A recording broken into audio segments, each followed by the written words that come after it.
puisque la police nationale s'est prononcée sur l'affaire à travers un communiqué rendu public ce lundi.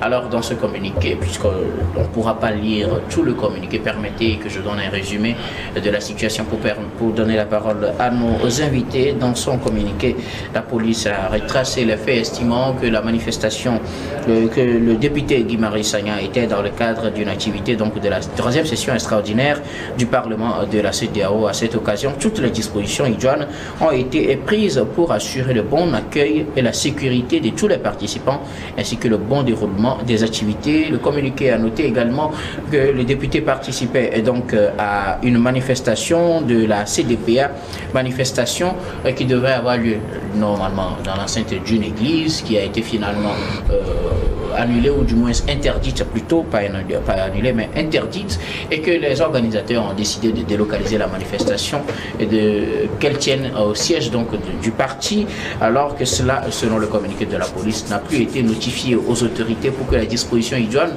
soient prises pour leur sécurité. Et donc selon ce communiqué de la police, une patrouille de routine était donc faite dans les alentours du siège, et ce qui a fait que, selon les informations, peut-être la police nationale n'a pas pu intervenir au moment, peut-être pour interdire, pour éviter plutôt ces agressions. Malheureusement, l'agression a eu lieu. Plusieurs personnalités ont été blessées, dont Guy-Marius Sagna. D'accord, là, en résumé, le communiqué dit que c'était un lieu, le lieu a été interdit et ça a été déplacé. Justement. Et donc, comme ça a été déplacé, comme vous venez de dire, c'est tout à fait légal qu'on déplace. Maintenant, ça revient dans le cadre privé. Voilà. La police dit, comme elle n'a pas été informée pour ce cadre privé, elle n'a pas déployé d'éléments pour sécuriser la réunion. Et donc, les éléments qui ont fait la ronde, c'était juste pour la patrouille dans la zone. Vous croyez que cette ronde-là, elle est fortuite? Le gouvernement du Togo n'a pas interdit la réunion qui s'est tenue le 29 parce qu'elle ne pouvait pas, il ne pouvait pas l'interdire. Le gouvernement du Togo n'avait même pas interdit la réunion de la paroisse. Tous ceux qui disent que la réunion qui devait se tenir à la paroisse était interdite ne disent pas la vérité. Parce que moi, je n'ai pas reçu un arrêté d'interdiction. La présidente du Parlement, lors de la réunion, n'a pas brandi un arrêté d'interdiction. Les organisateurs qui avaient loué et payé la salle à la paroisse n'avaient pas reçu un arrêté d'interdiction. Donc, aucune réunion n'avait été interdite. Tout ce qu'on nous avait dit, c'est que le gouvernement rappelle qu'en matière de réunion au Togo, il y a une loi, il faut informer, il faut une autorisation, quelque chose comme ça. Mais jamais il n'a été question d'interdiction.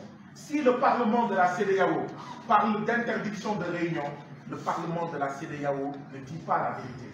Si le bureau du Parlement de la CEDEAO parle d'interdiction de réunion, le bureau de la CEDEAO ne dit pas la vérité. Si le gouvernement togolais parle d'interdiction de réunion, le gouvernement togolais ne dit pas la vérité. Il ne pourra pas montrer un arrêté, un acte administratif qui interdisait la réunion à la paroisse, ni au siège du parti politique. Donc, quand une voiture de gendarmerie vient à 10 h, nous sommes ici pour votre sécurité. Elle passe la journée. On la trouve même au moment de commencer. Mais qu'est-ce que vous voulez qu'on croie? Sinon que les choses vont se passer très bien. Et que d'ailleurs, l'État du Togo est là pour encadrer et pour veiller. Mais ce qui s'est passé, c'est que dès qu'il y a eu des violences, la voiture de la gendarmerie a disparu mystérieusement. C'était planifié.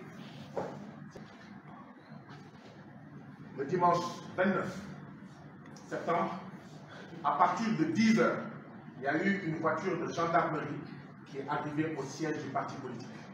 Les gendarmes sont entrés dans ce siège. Quand ils sont arrivés, ceux qu'ils ont trouvés là-bas leur ont demandé « Mais qu'est-ce que vous faites ici ?» Ils ont dit que nous sommes là pour votre sécurité. Ils ont regardé, ils ont visité et tout. Puis ils sont allés se garer devant le siège, sur l'autre côté du trottoir. Il y avait une rue entre le siège du parti politique et là où la voiture de la gendarmerie était garée.